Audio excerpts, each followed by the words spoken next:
Je vous propose aujourd'hui de vous intéresser à un jeu de société, une fois n'est pas coutume, mais un jeu de société un peu original qui arrive à vous faire vous poser autour d'une table et à prendre le temps de jouer avec d'autres joueurs. Le jeu s'appelle Kodama, c'est une toute nouveauté qui vient de sortir à la mi du mois de septembre. On va en parler de ce jeu avec Pierre Stenbrungen qui est éditeur chez Capsicum Game. Bonjour Pierre. Bonjour. Alors, le jeu Kodama, on va en parler en long, en large, en travers, qui est très original, avec une belle mécanique. Et quand je dis belle, c'est dans le sens propre du terme.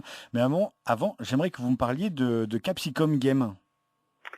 Oui, alors en fait, Capsicum Games a été créé en fin 2013 pour mettre en avant et puis pour pouvoir développer un projet de jeu qui s'appelle toujours Fleet Commander, qui était un jeu de combats spatiaux avec des vaisseaux spatiaux qui se tapent dessus dans l'espace. Donc une mécanique qui était assez simple, assez novatrice et qui changeait des gros jeux de simulation dans l'espace justement pour donner la possibilité à des joueurs qui n'ont pas forcément le temps de se farcir des règles de 30 pages, de pouvoir quand même expérimenter le côté épique de grosses batailles spatiales. Avec de belles figurines. Exactement, Et puis, exactement, des belles figurines bien détaillées. On essaye en tout cas.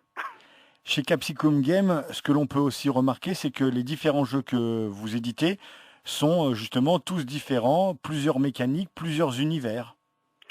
Alors effectivement, enfin, je pense que c'est quelque chose qui est un petit peu commun à beaucoup de maisons d'édition. Nous, on essaye vraiment pas de se mettre de limite sur un type d'univers, un type de mécanique, ou un type de jeu, ou un type de joueur. On essaie juste d'être limité par les choses qui nous plaisent, qui nous charment, et sur lesquelles on a des coups de cœur, comme ça a été le cas complètement lorsque j'ai découvert Kodama sur la plateforme de financement participatif Kickstarter. Puisque le travail qu'on a effectué sur Kodama, nous, de notre côté, c'est de faire une localisation de ce jeu, puisque c'était un jeu édité par une société américaine qui s'appelle Action Force Game. Et donc on va en parler de ce jeu, il est juste magnifique. Un jeu dans lequel chaque joueur va devoir faire pousser un arbre. Donc il y a ce côté un peu nature et environnemental. Et puis avec ces Kodama qui sont des petits êtres avec, on va dire, différentes maisons, l'eau, le vent, tout un tas de choses. Et ça va vous rapporter des points. Tout à fait. Alors les Kodama, pour la petite histoire, pour revenir sur l'origine des Kodama, les Kodama ce sont les esprits de la forêt, des arbres, dans la mythologie japonaise. On a déjà pu les voir dans un film qu'on a sûrement tous vu, qui s'appelle Princesse Mononoke, film des studios Ghibli de Hayao Miyazaki, donc où on voyait ces êtres, les Kodama, qui sont traduits par le terme sylvain en français. Je ne sais pas si ça vous dit quelque chose, mais c'était ces êtres qui se baladaient derrière les arbres avec leur tête qui remuait, avec des petits bruits très mignons quand ils se déplaçaient. Et Exactement. donc en fait, les Kodama ont pas, dans la mythologie japonaise, n'ont pas vraiment de, de forme à proprement parler, ce qui fait qu'on peut avoir plein d'interprétations sur la manière de les personnifier. Et c'est ce qui se retranscrit dans le jeu, puisque le but du jeu, ça va être de regarder sur la branche de l'arbre qu'on a fait pousser tous ces êtres qui ont un lien entre eux, et c'est eux qui vont faire marquer les points aux joueurs. Oui, alors tout à fait, dans la mécanique de Kodama, ce qui se passe, c'est que chaque joueur va commencer avec une carte qui symbolise un tronc, et à chaque tour de jeu, on va lui proposer de choisir une carte, qui sera une carte branche, qui va permettre d'étendre son tronc, et donc son arbre. Et il y a deux choses qui vont permettre de choisir quelle branche on va poser. Ça va être les éléments qui sont présents sur les branches. Ça peut être une chenille, ça peut être une luciole, un champignon, une fleur, un nuage, une étoile. Et il y a en plus de ça, au début de la partie, on va distribuer à chaque joueur des kodama, donc des cartes de ces petits esprits de la forêt, avec des conditions qui vont nous donner des points en fin de saison.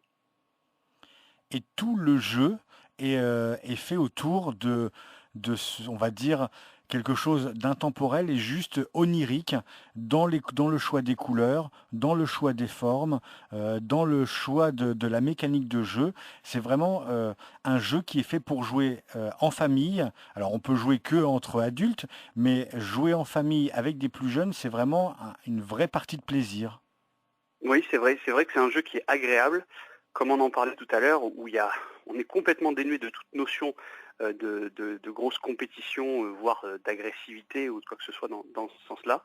C'est un jeu qui est zen, qui est paisible, qui est envoûtant, qui est poétique, qui a un univers onirique qui transporte et qui a même un côté contemplatif, parce que ce qui est intéressant au-delà de l'aspect jeu et de l'aspect point qu'on va faire dans le jeu, puisqu'on va marquer des points chaque fois qu'on va poser des branches, c'est le côté créatif.